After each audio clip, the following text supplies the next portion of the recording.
فإن دعوة أهل السنة، دعوة أهل الحديث، دعوة السلفيين، دعوة أهل الأثر تقوم على التربية والتصفية.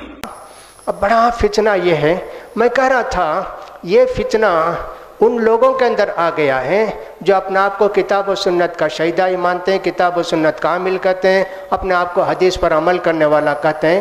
یہ فتنہ انہی کے اندر آیا، دوسرے لوگوں کے اندر یہ فتنہ نہیں ہے. مجھے افسوس کے ساتھ یہ کہنا پڑتا ہے اور اعتراف کرنا پڑتا ہے، ہمارے بہت سارے نوجوان گمراہ ہو گئے. کوئی کہتا ہے ہندوستان میں کوئی بھی عالم نہیں. کہاں پوچھنا بھائی فتویٰ؟ مکے کو فون کر کے پوچھنا. آپ نے اتنی بڑی بات کہی نا، ہندوستان میں کوئی بھی عالم نہیں، اس کا مطلب ہے کہ سب سے بڑے عالم آپ ہیں نا، آپ سب کو جانتے. ہندوستان کے علماء فرض کرو اہل حدیث عالم 50,000 ہیں، تو 50,000 علماء سے آپ کا علم زیادہ ہے، جبھی تو آپ جانیں کوئی بھی لائق نہیں ہے. اتنے بڑے عالم آپ ہیں، آپ کیوں نہیں سنبھال لیتے ہماری جگہ؟ آپ کیوں نہیں درس و تدریس میں مشغول ہو جاتے ہیں؟ میں یہ بات شاید چند دن پہلے بھی کہا، 2-4 دن پہلے، کہ ایک آدمی ایک بادشاہ کو اپنا چہرہ بنانا تھا، سمجھیے کچھ بھی بال بنانے تھے. نائی آیا بڑے ادب و احترام کے ساتھ، اتنے صفائی کے ساتھ اور اتنے اچھے طریقے سے بتائے. بادشاہ کو نیند آ گئی. تھوڑی دیر کے بعد آنکھ کھلی، ادب کے ساتھ کھڑا ہوا، کہا بناؤ جی. حضور بنا چکا. کہا اتنا اچھا، وزیر کو بلاؤ جی، اس کے لیے سرٹیفکیٹ دو، یہ اس پورے ملک کا سب سے اچھا حجام. اس نے ہاتھ جوڑ کر کہا جیسا کہ ان کی رواج ہوتا نا، حضور یہ سرٹیفکیٹ آپ نہ دیں تو بڑی مہربانی ہوگی.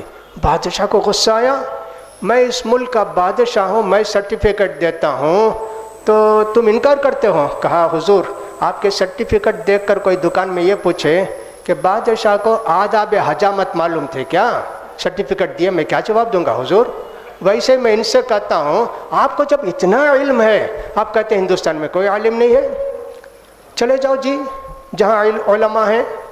اور اگر فرض کیجئے کسی آدمی نے وسیع اللہ صاحب کو، دکتر وسیع اللہ بن عباس کو فون کر کے کہہ دیا، وسیع اللہ عباس کو فون کر کے پوچھا بھئی ہم آپ سے یہ فتویٰ پوچھتے ہیں. کہاں کے ہیں آپ؟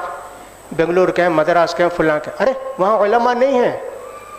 نہیں کوئی نہیں ہے. ارے فلاں صاحب نا، ارے وہ تو عمر آباد میں پڑھے، وہ تو فلاں جگہ پڑھے، وہ کیا آدمی ہوں گے؟ چلو جی نہیں جی عالم ہیں ان سے پوچھو. چلو ان سے بھی نہیں فتویٰ پوچھنا. دیکھو کتنے بڑے عالم ہیں، سب کو ریجیکٹ کر دیا. ہندوستان کے علماء کو ریجیکٹ کر دیا، وسیع اللہ عباس کو ریجیکٹ کر دیا. جو بھی ان کے خیال کے خلاف، ان کے جو ذہن میں بات بیٹھی ہے اس کے خلاف کچھ بھی کرے فوراً ریجیکٹڈ. یہ علماء ہی فتنہ پھیلانے والے نوجوان ہیں. یہ لوگ ہیں جو علماء کی ناقدری کر کے امت کے دل میں علماء کی ناقدری پیدا کرتے ہیں. نہ ان کا جمعے کا خطبہ سنیں گے، نہ ان کا احترام رہے گا. یہ اللہ کے رسول کے ساتھ گستاخی ہے، یہ اللہ کے رسول صلی اللہ علیہ وسلم کے ساتھ بے ادبی ہے. نبی کریم صلی اللہ علیہ وسلم نے فرمایا من اطاع امیری فقد اطاعنی ومن عصا امیری فقد عصانی.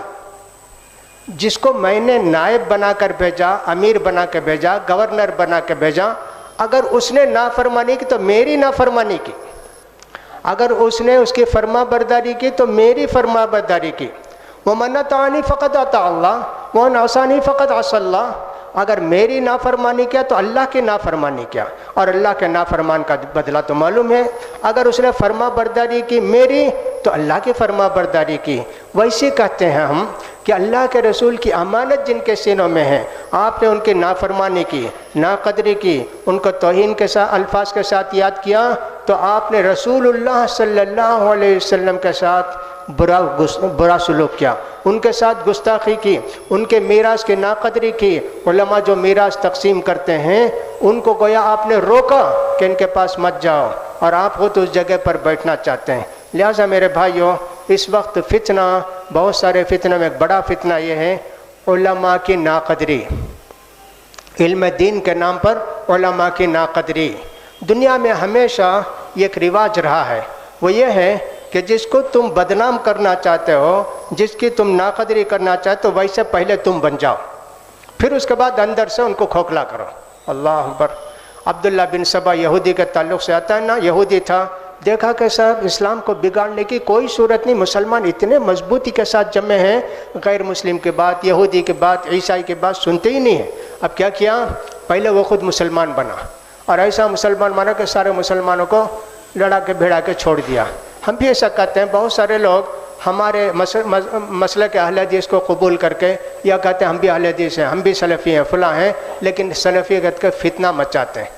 جتنے علماء ہندوستان میں تھے، مولانا ثناء اللہ امرتسری، مولانا عبداللہ غازی پوری رحمۃ اللہ، مولانا ابراہیم سیالکوٹی رحمۃ اللہ، جتنے علماء کو دیکھ کتنی قدر کرتے تھے، عوام بھی ان کی قدر کرتے تھے اور ایک دوسرے عالم بھی بڑی قدر کرتے تھے، یہاں تک کہ ہمارے عوام کو علماء سے اتنی محبت تھی کہ جب نیپال تشریف لے گئے مولانا ثناء اللہ امرتسری رحمۃ اللہ فلاں فلاں، تو ان کو ہاتھی پر سارے اس بستی کے بڑے علماء آ کر ہاتھی پر بیٹھا کے لے گئے۔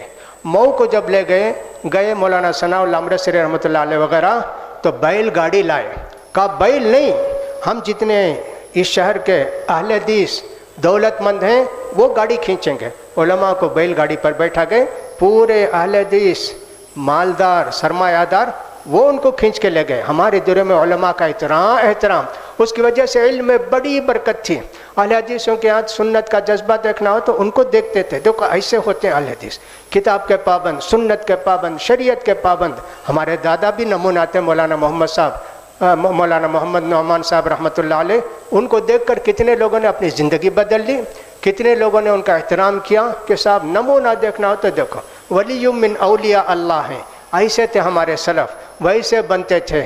اب دیکھو صاحب اہل حدیث نام کے رہ گئے، کچھ نہیں، ایسے لوگوں کی وجہ سے جنہوں نے ذہن کو بگاڑا، حدیث کی قدر نہیں رہی، ایسے لوگ علماء کی جگہ لینے کے لیے تیار ہو گئے جن کے پاس علم رہا، عمل نہیں، تزکیہ نہیں، احترام نہیں۔ بہرحال میرے بھائیوں، زمانہ فتنے کا ہے، آپ کو ہوشیار رہنا چاہیے۔ کتاب و سنت کی باتیں علماء سے، جو مستند علماء ہیں، اس لیے سرٹیفکیٹ ہوتی ہے۔ کس مدرسے میں پڑھے ہو؟ کیا تمہارے پاس سرٹیفکیٹ ہے؟ کوئی بھی کھڑا ہو جاتا نا مدرسے میں عالم ہوں، کیا سرٹیفکیٹ جی تمہارے استاذ کون ہیں؟ جتنے محدثین کے حق تذکرہ پڑھتے ہیں، ان کے اساتذہ فلاں، ان کے تلامذہ فلاں، اس کے بغیر کسی کا سوانح مکمل ہی نہیں ہوتی۔ معلوم یہ کہ علم صرف کاغذ سے حاصل کرنے کا نام نہیں ہے، انٹرنیٹ سے حاصل کرنے کا نام ہے۔ علم حاصل کیا جاتا ہے عالم سے، علم حاصل کیا جاتا ہے محدث سے، جب چل کر اخلاق بھی بنتے ہیں۔ اللہ سے دعا ہے کہ اللہ تعالی ہم سب کو سیدھا راستہ بتائے، زمانے کے فتنوں سے بچائے۔ اللہ کے رسول صلی اللہ علیہ وسلم کی امانت، آپ کی میراث جس کے پاس بھی ہے، اس کے قدر کرنے کے اللہ تعالی ہم سب کو توفیق نصیب فرمائے، ہمارے نوجوانوں کو بھی توفیق نصیب فرمائے، فتنے سے بچائے، فتنے سے ہوشیار رہنے کے اللہ تعالی ہم سب کو توفیق نصیب فرمائے۔ اللہ تعالی ہم سب کو ایمان پر رکھے اور ایمان پر بھی بلا لے۔ اس جلسے کا انعقاد جن لوگوں نے کیا ہے، میں دل کی گہرائیوں سے ان سب کا شکریہ ادا کرتا ہوں کہ صاحب علماء کو چاہیے تھا یہ سب کرتے، لیکن الحمدللہ علماء کو انہوں نے بہت ساری باتوں سے دور رکھ کر صرف تقریر کرنے کا موقع دیا، ورنہ تو ہم لوگوں کا فرض تھا کہ مجلسوں میں، مسجدوں میں سب کر کے بتاتے، لیکن ہماری ذمہ داری انہوں نے اٹھائی، ماشاءاللہ۔ اللہ ان سب کو جزائے خیر دے۔ یہ جتنے ادارے شریک ہو کر اس پروگرام کو چلا رہے ہیں، میں ان سب کا شکریہ ادا کرتا ہوں، اور اس حال کے جو ذمہ داروں کے بلڈنگ کے جنہوں نے اتنا سب انتظام کیا، تو میں سمجھتا ہوں کہ ہم لوگوں کے ہر چیز کا ثواب ان کو پہنچے گا انشاءاللہ۔